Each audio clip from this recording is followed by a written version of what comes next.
I have an opportunity to talk to one of the fighters before the event starts, and that is General Jim Muhwezi, the Minister for Security, and he's going to give us a picture of what it means to put country first before self. Honorable, good morning, sir. Good morning. Yes. On this day as Uganda, we celebrate fighters. You are one of them. What does this mean to you? How do you feel about it? I'm very, very happy and very appreciative. First of all, to God that I'm still around to celebrate this day so many years after we had achieved victory over the forces of retrogression. For the young people watching, is the reason I'm going to ask you this. What inspired you to join the cause for the good of the country?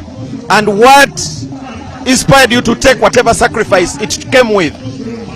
As a young person, the situation at the time in 1981 was so bad, so that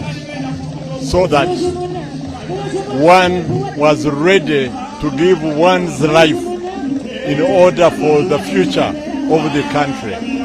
There was no country and there was no future. The governments in power were responsible for insecurity. They called it state-inspired violence. They killed people, they destroyed their property, they destroyed the economy. It was bad, and we decided to join progressive forces led by His Excellency President Yoweri Museveni to take up arms and fight until we created a change which you see today. Did you, as a young man, did you think about the repercussions of what you were going into? Things like death, injuries. Now, even within the process, during the process, when you saw your colleagues dying, getting injured, what came into your mind? We knew that there was a great possibility of dying. Let me give you an example. I was supposed to be killed. Really? And I was in jail. And I escaped and went to Kenya and came back to fight. We knew that a struggle costs blood, costs life. But when you are ready to liberate your country, you do not think about yourself. You think about the country all the time. So indeed people died, but we have victory today. So I could also have died, but there would have been victory today. In the due course of the struggle, seeing your friends getting maimed, killed, did you get any fear or kind of taking a step back? It encouraged us the more. Really? When a colleague died, then it reinforced the reasons why you must fight on and get victory. Okay. Yes. How would you share the picture for somebody watching us? How was it in the bush 5 years down the road? It's a long story. Could you give us a brief picture of 2-3 minutes? Well, the initial time was time when we were still... Actually, every fighter tells the story differently. Yes. Give us your picture. My picture, I'm giving you, the initial stage we were few, and with few arms, few guns. So we couldn't take on the enemy, the big enemy. So we took on government, but we couldn't take on like a military barracks all the time. No, but we would be in concealment, would be hiding in forests at night with guns. We would collect food at night, but during the day we keep quiet. Then we target the weak enemy units, like police stations. Attack them, collect guns. Attack them, collect guns. Now we are expanding, we are getting more guns. Then at a later stage, we had semi-liberated area where the enemy feared to come. Because you were there. Because we were there. Because if they came to attack, to attack us, we would ambush them on the way. So they would fear. So you Then, took over those territories? yes. Small territories. Yeah, we had semi-liberated areas. Eventually we got liberated areas. We could even drive. We had our own government. But we also had clandestine administration. Even in Kampala, we had resistance councils, committees. Even Moses Chigongo Adhaj, our first vice chairperson, was the chairman of the resistance committees in Kampala when he was still in Kampala before he joined. How were those ones operating in areas where government was actually in charge? They were clandestine. They were secret. So there was government on top, but we had our government. And the government machinery could not get information? No, at all. Because they were operating like intelligence officers. And they had committees, chairman, vice chairman, secretary for defense, secretary for women, secretary for youth, 9 of them.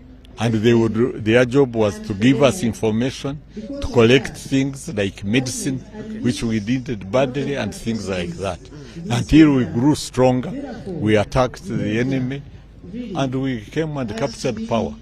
How challenging? Can you share some challenges of being in the bush? Didn't you people regret at any point? Anyway, what were the challenges? Well, the first challenges, of course, was difficult life, because we didn't have food all the time. We were fighting. We didn't have medicine all the time. So some lives were lost. For example, like our commander, Rubereza, Fred, had an accident with an anti-tank which blew part of his body. He ordered his escort to shoot him because he knew he could not get treatment. And the way he was injured. So he told the escort that shoot me? Yes. Yeah. So that's just an example. So the escort shot him? Yes. And he died? Yes. Shot him to save him from pain. Yeah. So there were such incidences which were quite cruel, quite very bitter, but all of them encouraged us to fight on.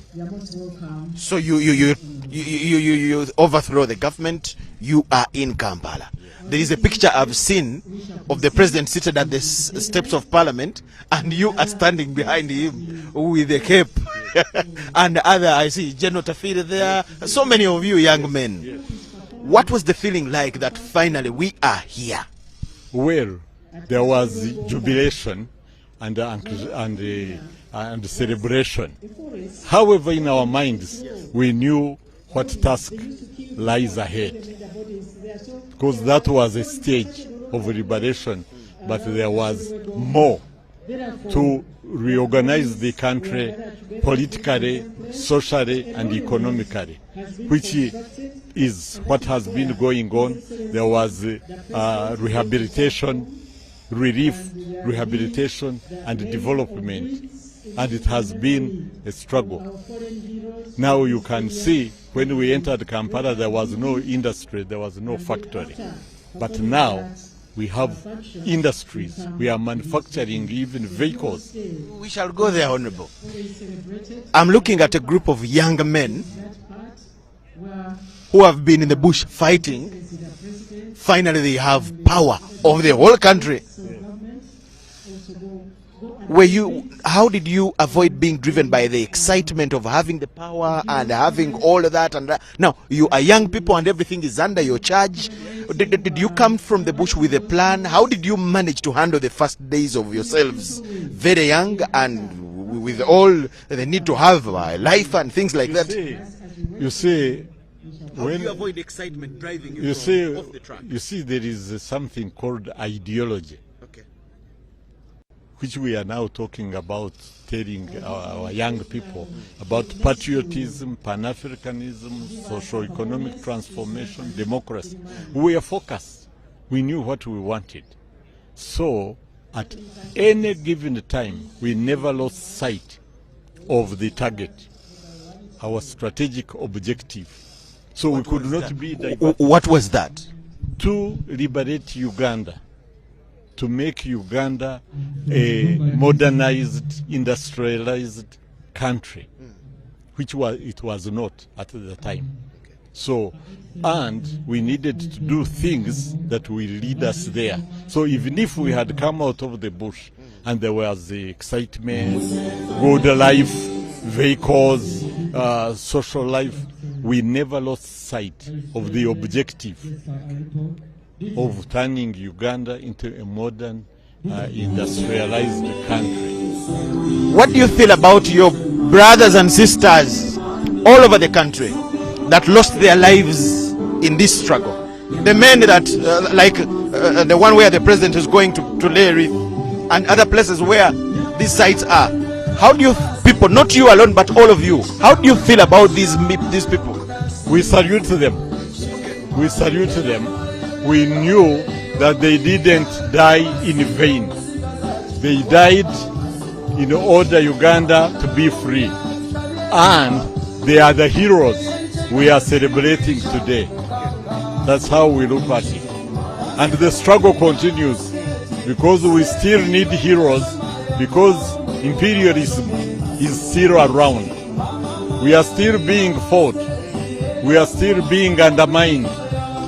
So we need forces to fight on, not to lose sight, as I told you, of the reasons that took us to the bush then. They still pertain even today. So the struggle continues. That's what they say, and it is true. Uganda has had a series of groups of young people that have done different things. The young people of the 60s gave us independence. They pushed the white man till Uganda got free from the white man's rule. The young people of the 80s, you did this. What would be your message? What is your view about us, the young people of today? One thing. Do you think we resemble the group in 60s and you? One thinker, Fanon, said that each generation must identify its mission, betray it or fulfill it. I want the youth of today to identify the vision of NRM and join and build on the efforts of those of us who lived in the other generation and take Uganda forward. Do you as a fighter feel what your time was not wasted according to what you see today after the struggle? Definitely. Our time was not wasted because Uganda now is far better in every sense than where we found it. Politically, socially, economically. However, we are not home. We cannot sit back. We need to take Uganda forward. We need to achieve, for example, Federation of East Africa, so that we can build strength to be able to invest in strategic security, so that we can also do research to go into space, because we cannot be stronger than the developed countries if we are only here on land, sea and air, when the other countries are in space.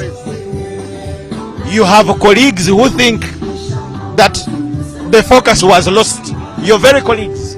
You have Dr. Besigye, you have General Muntu, the late General Biraro, may he rest in peace, a number of them.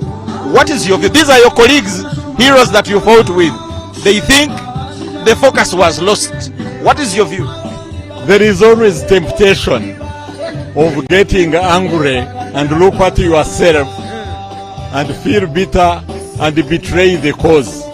But when I was talking, I told you the big picture. You must look at the big picture and not at self and become emotional.